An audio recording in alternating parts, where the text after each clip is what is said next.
Hello my friends and my esteemed colleague, family, here we are again. Just briefly addressing one of so-called problematic diseases called fatty liver syndrome. Well, what does that disease mean? Basically, we have fatty liver. Liver has accumulated fat. So what happens if you have this fatty liver syndrome, and you will notice that if you're obese, you will have this problem. The first thing that doctor will tell you, stop pork. Don't eat any pork. Don't eat any eggs. You have to drop the cholesterol down. Well, number one, we're not talking about cholesterol, we are talking about triglyceride. And number two, pork and eggs or any kind of animal fat, even fat from plants, has nothing to do with fatty liver.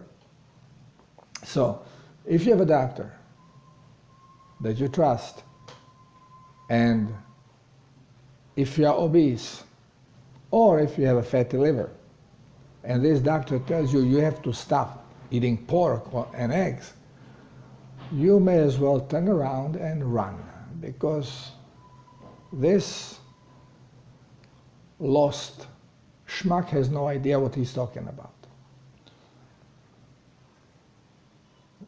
Why people have fatty liver? And it is very, very prominent here where I am in Peru. In Tarapoto, there is almost every person over 28 starts with fatty liver because they eat too damn much and they eat carbs. And this is where fatty liver comes from. Now, you may ask, how can carbohydrate create fatty liver? Well, I have explained that once when we start eating glucose, starch, we are going to be forcing production of insulin daily. And every time we produce insulin, remember, robot body is a robot that is has sensors and has its trigger switches. So if insulin is produced, it means that a lot of sugar came into the blood, which means cells are going to need transporters, because normally sugar is being absorbed into the cell with transporter that we call GLUT. It's a protein. So this way, insulin is not necessary. But if a lot of sugar shows up, the transporter has limits. It cannot work rapidly. So insulin does the job, relaxing the cellular membrane, so this way the sugar can enter passively. But needless to say, every time the body is forced to produce insulin, it means that the insulin switch was triggered, which means the sugar level in the blood is elevated, and right away this triggers production of GLUT protein. And if daily we are exposed to this, we are daily increasing our reserves or available GLUT. Now, this wouldn't be much of a problem for our cells, but where the problem comes, that this GLUT also is in our intestinal cells. So as it increases everywhere, and now we are starting to absorb more and more sugar. Not only glucose, but fructose too, any kind of a sugar. So now we are getting more sugar in the blood, which increases the blood sugar levels even more. And the capacity of our cells to produce energy from sugar is limited because sugar burns rapidly because it has oxygen plus added oxygen from the oxygen pump of mitochondria, and you have explosion. This is glucose. Our body is using as a fuel only when we are under stress, because the production of energy is fascinatingly fast, like an explosion.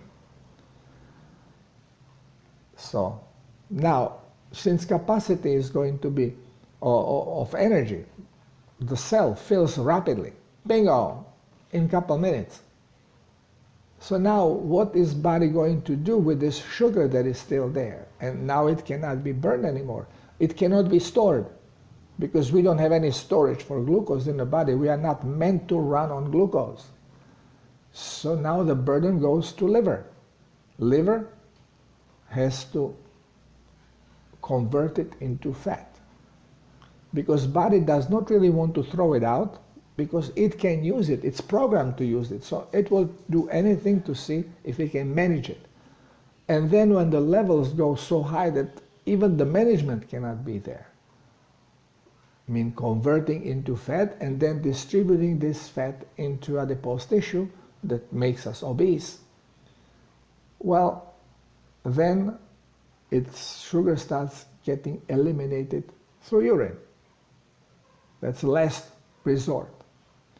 Now, as our absorption from intestine into the blood increases because there is more and more GLUT proteins, well, here comes the pre-diabetes, because sugar is jumping. And now the new norm is, well, sugar is okay until, I don't know, 110, 120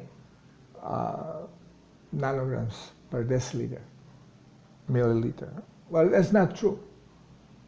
The norm is 60 to 90. Everything that is over 90, it's over the radar, which requires insulin. But we are being told, oh, it's normal for body to shoot insulin daily in the blood. That's normal. It's not normal. This is supposed to happen only when we are in stress. Well, let's go back to fatty liver. As more and more sugar is being absorbed, now even from fruit, fructose also bothers you, because normally you have low levels of gluten and you can only absorb limited levels of fructose. No big deal. Liver turns it into fat. As it's turning it into fat, it produces uric acid. If you are well hydrated, your kidney eliminates uric acid, absolutely no problem. But the problem becomes when we are not well hydrated, because then body cannot throw this uric acid away, and it has to push it out of circulation, because blood has to be always slightly alkaline, and it starts pushing it into joints, peripheral circulation, and it starts crystallizing it, and here come your kidney stones. So now you know why you have kidney stones. It's not meat, it's sugar, it's glucose. The starch, what we are being told, it's a safe sugar. Safe my tush. Okay, so now, as we are increasing the absorption, now the level of sugar that has to be converted into fat is so high, and liver is working overtime, and it produces more fat that it is available, it is possible for the liver to disperse, to put in the bloodstream and to feed the adipose tissue. Our cells, in this case, are very poor user of triglyceride, because they are now shifted to deal with the glucose, so they don't have enough mitochondria. So we are producing high amounts of fat that the body cannot use efficiently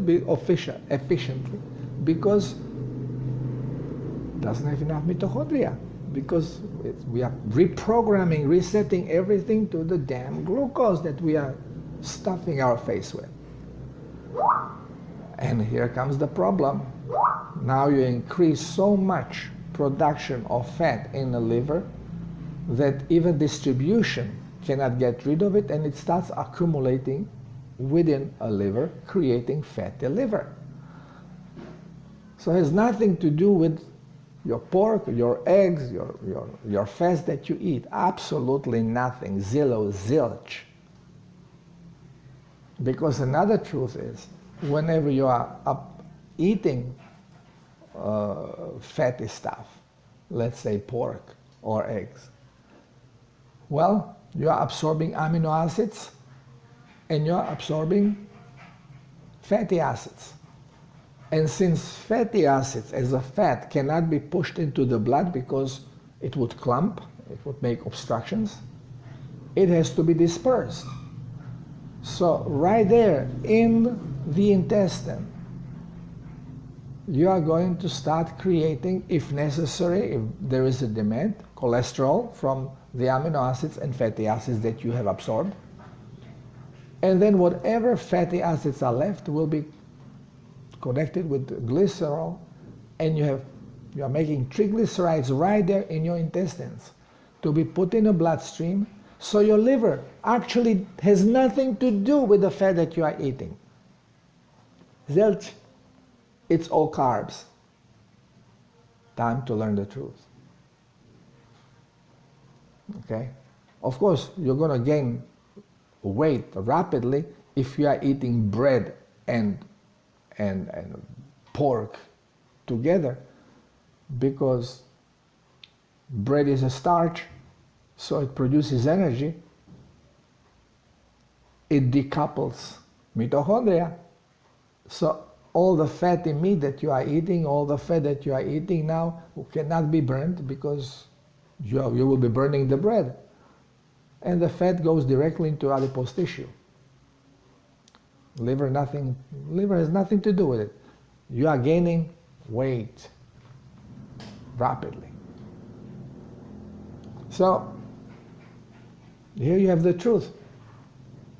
And everybody on that follows Cell Healer's protocol, within 3 months, the liver becomes clean and nice, like in a little child, because you are not going to be stuffing yourself with carbohydrates. You are going to stop them, and you will reprogram your body. So this way, your cells start using this fat, and you are going to lose weight without being hungry. Yeah, it's a adjusting period. We will have cravings, but craving and hunger, it's a completely different thing. You are never going to be hypoglycemic. You are never going to be debil. You're just going to feel like, I would like it, but hey, not a big deal. I'm not really hungry. So it's much easier to bear. So this is the big mystery about fatty liver. Nothing to do with fats that you eat. It's everything to do with the starches. Now, of course, we are being told, no, fructose, corn syrup, this is terrible because this fructose, only liver can deal with it and turn it into fat and produces a lot of uric acid. So we are being scared here. Oh, fructose, no fructose, no fructose. Starch, yeah, you need starch, eat starch. Again, complete opposite.